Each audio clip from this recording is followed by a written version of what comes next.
దీనిపైన నిజంగా ఆంధ్ర రాష్ట్రంలో ఒక రకంగా ప్రకంపనలే వచ్చాయి.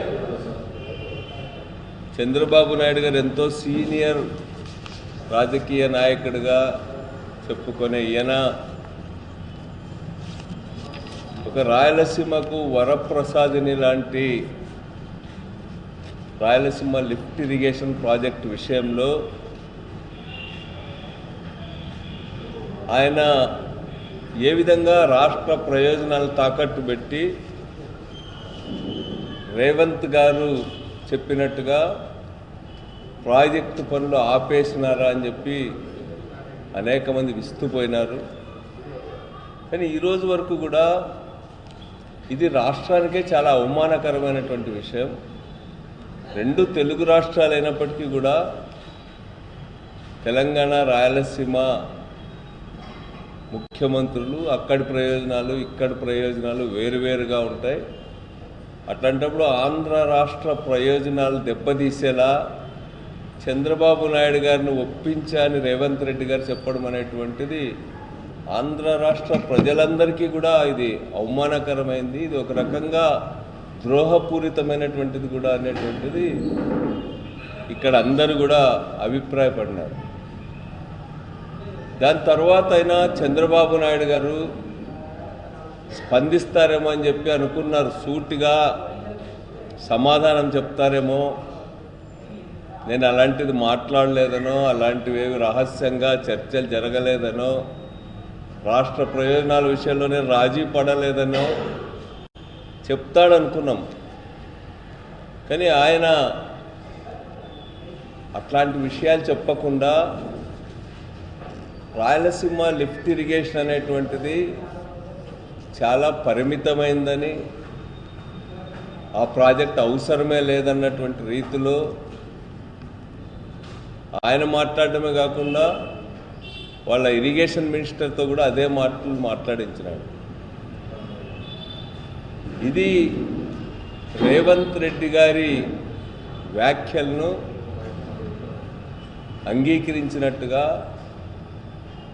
ఆ వ్యాఖ్యల పట్ల వాళ్ళకేం వ్యతిరేకత లేదనేటట్టుగా చంద్రబాబు నాయుడు గారు కానీ వాళ్ళ ఇరిగేషన్ మినిస్టర్ రామానాయుడు గారు కానీ మాట్లాడిన దాన్ని బట్టి అర్థమవుతుంది మనకు. అదేవిధంగా రాయలసీమ లిఫ్ట్ ఇరిగేషన్ ప్రాజెక్ట్ అనేది ఒక వేస్ట్ ప్రాజెక్ట్ అన్నట్టుగా మాట్లాడుతూ ఉన్నారు వాళ్ళు. ఈరోజు పయ్యావుల కేసు ఇంకొక అడుగు ముందుకేసి రాయలసీమ లిఫ్ట్ ఇరిగేషన్ ప్రాజెక్ట్ అది థెఫ్ట్ ఇరిగేషన్ ప్రాజెక్ట్ అనే మాట మాట్లాడినాడు. నిజంగా ఈ ప్రాంతానికి సంబంధించినటువంటి ప్రజాప్రతినిధిగా ఉండి మినిస్టర్గా ఉండి ఎంతో అవసరమైన రాయలసీమ నీటి ప్రయోజనాలు తీర్చగలిగినటువంటి రాయలసీమ లిఫ్ట్ ఇరిగేషన్ గురించి అంత బాధ్యత రాహిత్యంగా ఎలా వ్యాఖ్యానిస్తారని చెప్పి నేను అడుగుతా ఉన్నా. మరి అది లిఫ్ట్ ఇరిగేషన్ ప్రాజెక్టే కాదన్నట్టుగా కూడా ఆయన మాట్లాడాడు. దానిపైన ఆయన మామూలుగానే అతి తెలివి ప్రదర్శిస్తూ ఉంటాడు. కేశవ్ గారు చాలా అతి తెలివి ప్రదర్శించాడు. ఆయన అతి తెలివితో ఎప్పుడు కూడా రంధ్రాన్వేషణ చేస్తూ ఉంటాడు. అసలు ఇది ప్రాజెక్టే కాదన్నాడు. నేను ఒకసారి కేశవ్ గారిని అడుగుతా ఉన్నా, మీరు ఆ ప్రాజెక్ట్ అంతా కూడా సందర్శించిన అని చెప్పి చెప్తా ఉన్నారు కదా, మళ్ళీ ఆ ప్రాజెక్టులో జరిగినటువంటి పనులు మీకు కనిపించలేదా అని చెప్పి నేను అడుగుతా ఉన్నా. అది థెఫ్ట్ ఇరిగేషన్ ప్రాజెక్ట్ అయితే మీరేం చెప్తా ఉన్నారు, దానికి సంబంధించిన దాదాపు 700 కోట్ల రూపాయలకు పైగా ప్రభుత్వానికి సంబంధం లేకుండానే కాంట్రాక్టర్కి ఇచ్చేశారనే మాట మాట్లాడుతూ ఉన్నాడు. అసలు మీకు ఇంత అనుభవం ఉందని చెప్పి చెప్పుకుంటూ ఉంటారు కదా, అట్లాంటి మీరు ఇప్పుడు ఫైనాన్స్ మినిస్టర్గా కూడా ఉన్నారు.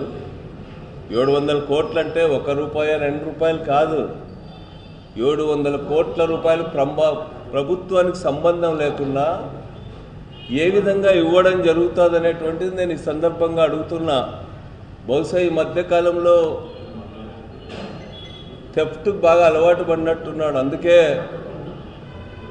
ప్రాజెక్టునే థెఫ్ట్ ఇరిగేషన్ ప్రాజెక్ట్ అని చెప్పి కేశవ్ మాట్లాడుతూ ఉన్నాడు. అసలు ఇది ప్రాజెక్టే కాదు, ఇది థెఫ్ట్ ఇరిగేషన్ ప్రాజెక్ట్ అనే మీరు మీ ప్రభుత్వ హయాంలో 190 కోట్ల రూపాయలు ఏ విధంగా ఇచ్చారు? మీరు థెఫ్ట్ ఇరిగేషన్ ప్రాజెక్ట్ అనుకున్నాడు, మీరు ఇచ్చినారంటే ఏమైనా వాటాలు ఉన్నాయా మీకు అని చెప్పి నేను అడుగుతా ఉన్నా. మరి ఎట్లా ఇస్తారు మీరు? అది ప్రాజెక్టే కాదని చెప్పేటువంటి వాళ్ళు మీ గవర్నమెంట్ వచ్చినాక కూడా ఇచ్చారు. మీరు ఇచ్చిన దాంతో కలుపుకునే 900 కోట్ల రూపాయలు ఆ ప్రాజెక్టుకి ఇచ్చినట్టు అర్థమవుతా ఉంది.